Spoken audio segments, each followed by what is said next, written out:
Ejensiin mirkaneessa ga'umsa ogummaa Oromiyaa walta'iinsa waajjira Public Service godina Shawaa Bahaa waliin ta'uun hojjettoota mootummaa aanaalee godina Shawaa Bahaatti ogummaa adda addaatiin baratanii hojiirra jiranii fi osoo hin madaalamiin hafaniif madaallii dandeettii ga'umsa ogummaa kenne. Kaayyoon madaalliis ogeessota muuxannoo horatan ga'umsa isaanii kallattii iddichi hojii barbaaduun madaaluudhaan kanneen gahoomaniif beekamtii kennuudha. Itti aanaa daariktara olaanaa ejensii mirkaneessa ga'umsa ogummaa Oromiyaa obbo Tubbaa Maammaa barbaachisummaa madaalii kenna tajaajila si'ataa ta'ee kennuuf dandeettii fi beekumsi namaa maalirra akka jiru beekuuf madaalii gaggeeffamuudha jedhan. Kana malees namni madaalii kana keessa darbee sadarkaa barnootaa fi fooyya'insa mindaa isaa kan itti guddifatudha jedhan. Barbaachisummaan madaalii kenna tajaajila si'ataa ta'e kennuuf namni ga'umsa isaa mirkaneeffachuu qaba jechuudha. Namni ga'umsa isaa mirkaneeffate namni ga'umsa hin qabne hangarraa madaalii odoon fudhatiin hojii si'ataa ta'e kennaa hin jiru, tajaajila fooyya'aa ta'e kennaa hin jiru jechuudha. Tokko amma namni madaalii kana madaalame tokko sadarkaa guddinaa ittiin argata, fooyya'insa barnootaa ittiin fooyyeffachuu danda'a,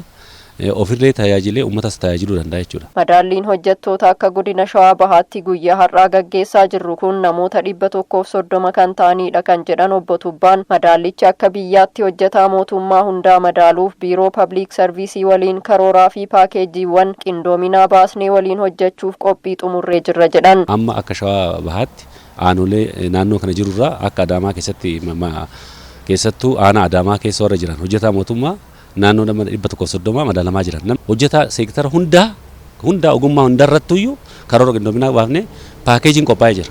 OSC'n qophaa'ee jira. Paakeejiin qophaa'uu qofa hin taane madaalaan qophaa'ee jira. Namni ga'umsa isaanii paakeejii meeshaalee madaalii kana barbaachisu iddoo wurtuu madaaliilee qophaa'ee jira. Seektara adda addaatti qoodnee yeroo gabaa keessatti damee torban irrattu itti deemnee yeroo gabaa keessaa baanee irraa yaadna. Itti gaafatamtuun ejensii mirkaneessa ga'umsa ogummaa Oromiyaa damee Adaamaa Aadde Maartaa Walda Samaayaat madaalliin kennamaatii jiru kun leenji'aa idileef hojjetaa mootummaa qonnaan bulaa fi himaaxaaf kennamaa kan jiru waan ta'eef madaalamuun ga'umsa isaa mirkaneeffatee hojii bu'a qabeessa ta'e hojjechuu akka danda'u madaallii kana kennaatii jirra jedhan. Madaalliin amma kennamaa jiru madaallii gosa adda addaatiin kan kenninu. Leenji'aa idileetiif hin kennina, akkasumas hojjettoota mootummaatiif hin kennina, qonnaan bulaadhaaf hin kennina, himaaxaa warra gurmaa'aniifis hin kennina jechuudha. Kun hundumti isaayyuu madaallii ga'umsa ogummaatiin ga'umsa isaa mirkaneeffatee bu'aa qabeessummaa hojii isaa sana milkeessuudhaaf kan inni itti deemu waan ta'eef madaallii kana kennaa jirra jechuudha. Madaalliin kennamaa jiru kun hojjettoota mootummaa godina Shawaa Bahaa 900 ol ta'an kanaan dura osoo hin madaalamiin hojiirra jiran waajjirri Public Service godinichaa nuuf kenne walitti qabnee madaalaa jirra jedhu Aadde Maartaan. Guyyaa har'aa madaalliin nuti asitti kennaa jirru kun hojjettoota mootummaa godina Shawaa Bahaa keessaa kanaan dura osoo hin madaalamiin hojii irratti bobba'anii jiran nama naannoo 900 fi ol kan waajjirri Public Service godina Shawaa Bahaadhaa walitti sassaabe aanolee kurnan qabuu fi hojjettoota sadarkaa godinaa irratti jiran walitti qabee nu biraan gahe keessa kan asitti har'a sagantaa qabnee fi madaalaa jirru ogummaa accounting level 4 holistikiidhaan jechuudha. Akkasumas database administration, hardware and networking service,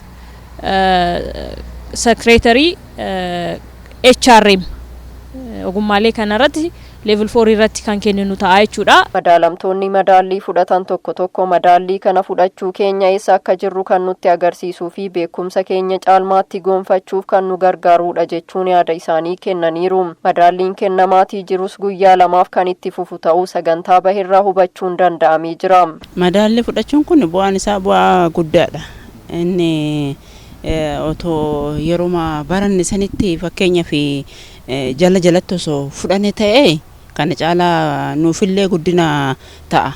Har'a yeroo qoramnu waan baay'ee irraa baranne waan baay'ee irraa hubanne irra deebinee yoo carraan keenya isa kanarratti kan milkoofnu taate gara fuulduraatiif immoo haala gaariidhaan wanta har'a fudhanne kana ciminaan akka fudhannu nu gargaara. Beekumsa guddaa irraa arganne waan gaarii irraa arganne akkamitti akka qoraman qormaan maal eessa akkamitti akka ba'u akkamitti akka hojjetamu hundumaa isaatu iyyuu argineetiin hin jirra. Muuxannoo gaarii fi beekumsa guddaa irraa arganne.